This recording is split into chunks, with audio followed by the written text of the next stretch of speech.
Hello, welcome again to our time together. We are looking at the compassion of Jesus, and we're looking at the compassion of Jesus as told in Matthew chapter 9, verses 35 through 37. Today we're going to look at chapter 9 and verse 36, and this is what it says.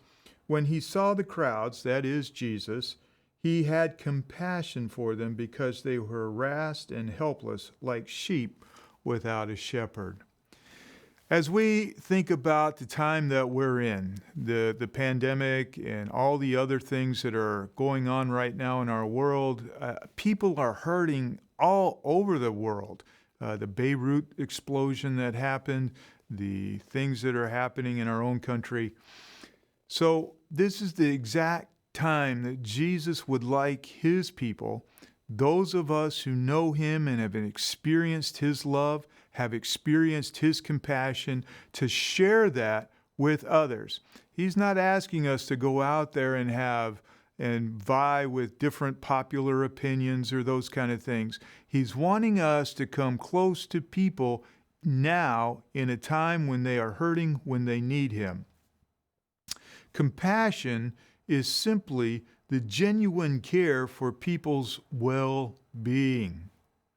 Compassion looks at people through the eyes of Christ. In fact, in the New Testament, the word compassion, that is often translated compassion as it is here in this text, is only associated with Jesus.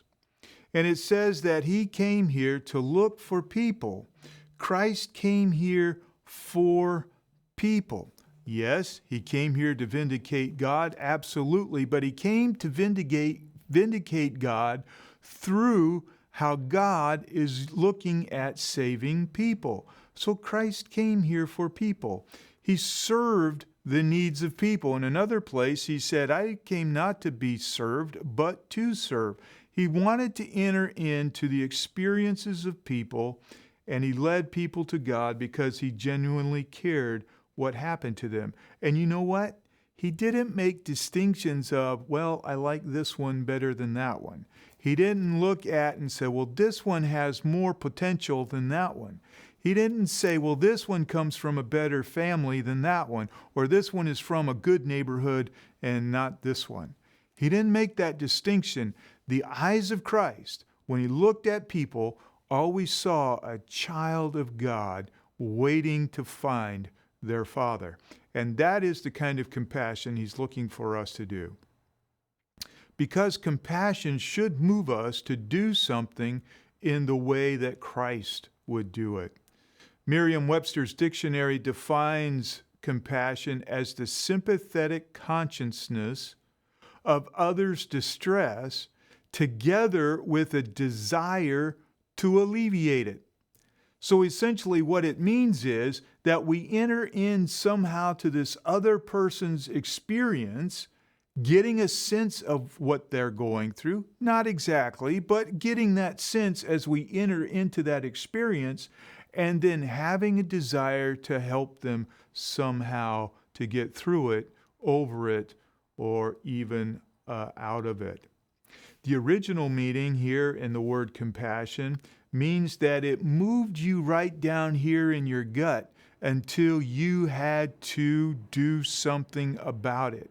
In other words, Jesus, when he saw the crowd that was scattered like a sheep without a shepherd, there was something inside that moved him and said, I can't stand still until I have done something that will help this people, that will help them understand that they do have a shepherd, that they do have a strength, that they do have a God who they can turn to, look to for all that they need in this life.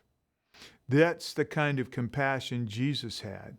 He has felt our need from the moment sin entered the world and has done something about it. I'm sure that in heaven, during all those thousands of years prior to when he came as a baby, it was hard to hold back and think that he had to wait until that time. but he came at the right time, at a time when God's compassion was almost lost sight of. And Jesus came to reinstill it, to reconnect us with it, to help us re-experience it so that we would know that he is the one who is still calling us, still wanting for us to have a life of eternity in joy, peace, and harmony and love. So that is what Jesus is about. And today, people are still needing that compassion. People need the Lord in all kinds of ways. People are weary. They are harassed. They are scattered. They're all over the place. One day they can be feeling a certain confidence, and then tomorrow it's all gone. Today they might be nervous and anxious, and tomorrow they're angry and frustrated. And they need someone to come alongside them, to enter into and say, you know what? We can understand, but we're here to help get through this together. We're here to help link arms, stand shoulder to shoulder, help each other all the way through this period of time. They need God's help to show them what Jesus is really like. And that's why he has given us that opportunity, that blessing, that understanding to do that. I had a church member one time who told me that they had a real burden for another church member who was into things that they weren't supposed to be into. This church member said, Pastor, you need to go talk to that person. And I said, well, I can do that, but you're the one with the relationship. You're the one who can speak to them. You're the one who's built the trust, and you'll be the one to lose the blessing if you don't enter into that moment with them. And so they reluctantly, I think a little bit, agreed to do that. They went, they shared their concern. This was entering into that person's experience, and found out some things about where that person was spiritually and how they needed to be strengthened and how appreciative they were that this person they respected would think of them in such a way. And when they came back with that report, there was joy, there was a new energy for how Jesus works in our lives. That's what Jesus is wanting for us at all levels, whether it is we're on the receiving end of his compassion or whether we're on the giving end of his compassion. When we have his compassion moving through us like that, it draws us close to the experience of Jesus, draws us close to the heart of God. This week, I would like you to challenge you, enter into that experience of the compassion of Jesus. Perhaps you need to receive his compassion. Ask him, talk to him, let him know it. Perhaps you're someone who needs to actually express that compassion to someone else. Hey, find someone who you can just share and say, you know what? You were on my heart. You were on my mind. I was thinking about you. Would it be okay to have prayer with you?